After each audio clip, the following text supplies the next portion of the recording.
এই মজাদার পিঠাটা শুধু সিজনাল ভাবেই মজা লাগে, কারণ সব সিজনে সব পিঠা তো আর খাওয়া হয় না। বরাবর দেশের বাড়ির গাছের কাঁঠাল দিয়েছে, কাঁঠালগুলো অনেক রসালো, তাই পিঠা বানানোর প্রস্তুতি নিলাম।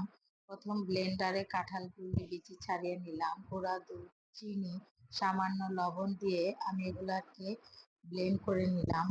ব্লেন্ড করা হয়ে গেছে। এখন আমি ফ্রোজেন করা নারকেল ছিল, অনেকে নারকেল দেয় অনেকে দেয় না, কিন্তু আমি দেই।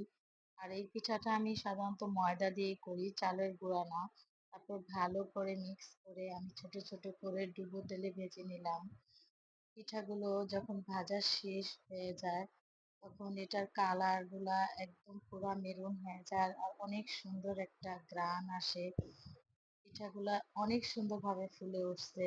আর যখন এটা ভাঙে, ভিতরে হলুদ কালার, খেতে অসম্ভব মজাদার।